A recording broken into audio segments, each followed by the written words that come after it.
perda auditiva do idoso, o que nós temos é ainda a prótese auditiva.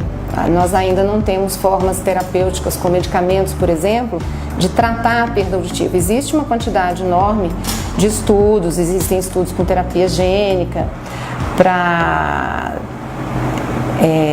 tentar conseguir fazer com que as células auditivas se recuperem.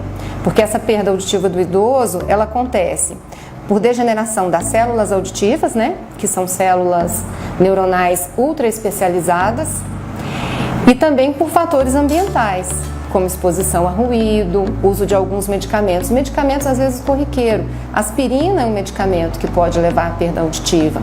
A cloroquina, que é um medicamento que é usado para malária, mas que hoje é muito utilizado nas doenças autoimunes, é um medicamento que aumenta o risco de perda auditiva.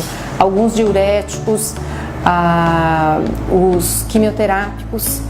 Hoje em dia, como as pessoas vivem cada vez mais e por viverem cada vez mais, elas vão apresentar ao longo da vida um maior risco de terem tumores que vão necessitar de quimioterapia. A quimioterapia, alguns quimioterápicos, eles têm essa possibilidade de causar perda auditiva. As pessoas que trabalham expostas a muito ruído, elas também podem ao longo da vida apresentar a perda da audição. Então ainda nós estamos trabalhando com o aparelho auditivo. O aparelho auditivo não faz com que as células auditivas se recuperem. O aparelho auditivo, a sigla é AASI, é Aparelho de Amplificação Sonora Individual.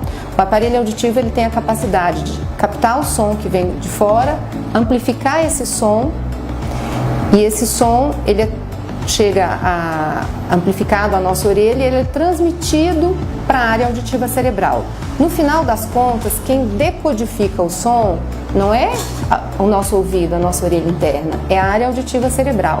E isso é muito sério, porque daí a recomendação de o paciente começar a fazer uma avaliação auditiva regular mais precocemente.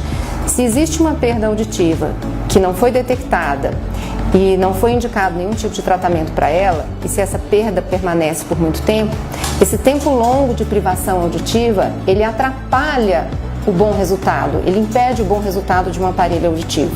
E por que isso acontece?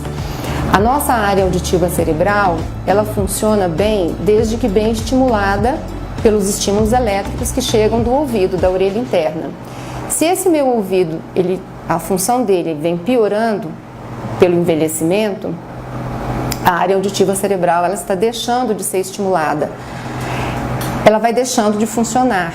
Essa é a razão pela qual muitos pacientes que têm uma perda auditiva de 20 anos e que um belo dia resolvem, não, agora eu quero usar uma prótese auditiva, elas podem às vezes ter um resultado muito ruim, não pela má qualidade dos aparelhos, das próteses, porque essa vem melhorando de forma muito acelerada.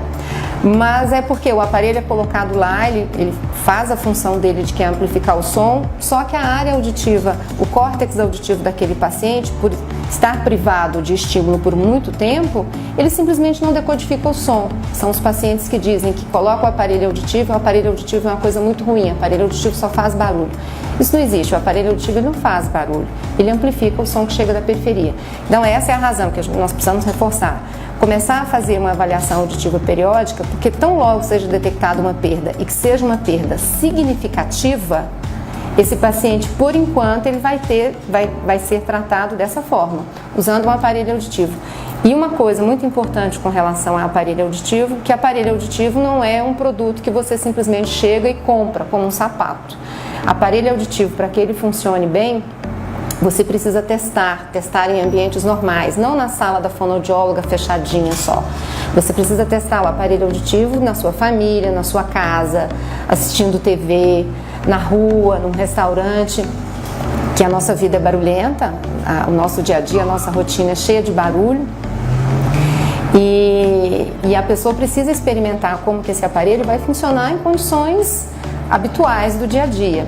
E é sempre importante testar aparelhos de marcas diferentes. Em termos de tecnologia, as melhores marcas de aparelho auditivo são muito semelhantes, mas o conforto auditivo é uma coisa extremamente individual. Então nós dois podemos ter o mesmo tipo de perda de audição e a prótese que fica ótima para mim fica péssima para você e vice-versa. Então, na hora que o paciente ele recebe a indicação de usar um aparelho auditivo, ele não vai simplesmente se dirigir à loja A, B ou C para comprar direto. É sempre bom que ele possa ter essa experiência de testar, e isso é possível hoje em dia.